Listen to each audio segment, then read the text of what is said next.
Jalesia McQueen, a Trump supporter and immigration attorney. Jalesia, thanks so much for being here. Thank you for having me. So I just want to get your gut reaction to what you heard on that audio tape. Are you still supporting Donald Trump? Absolutely. I'm supporting him 100%. I think we really need to put this into perspective. So we have a candidate, Donald Trump, who said something 11 years ago with another individual, and that was recorded, and now they're bringing this to light.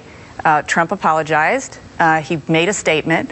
And I think we need to put some perspective in that now we have another candidate, Secretary Clinton, who actually in recent history has lied to the American people, lied to the FBI, lied to Congress, and she has done things that have affected people's lives while she was in office.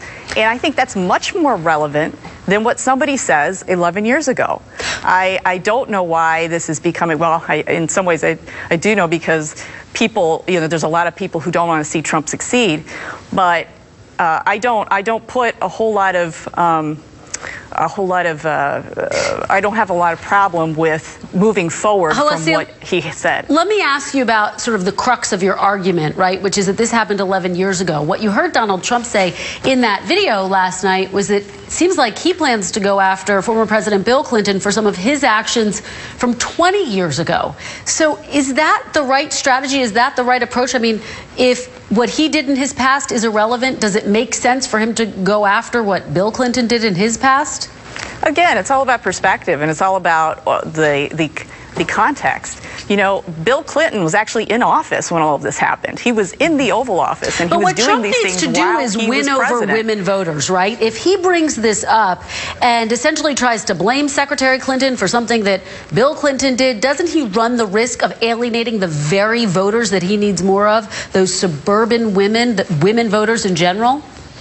I think the bottom line is that 11 years ago, he made a comment, and people are all up in arms about it.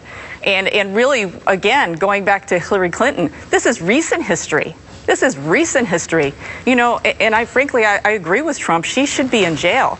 And yet she is somehow qualified. And because he made a comment 11 years ago, he's not qualified. That doesn't make any sense to me at all. And I don't think it makes sense to the American people either. And I'm sure you've been watching the news coverage. Every hour, another Republican comes forward and essentially says, I can't support Donald Trump, or calls for him to get out, including John Thune, the first leader, congressional leader, to come forward and call for him to get out of this race.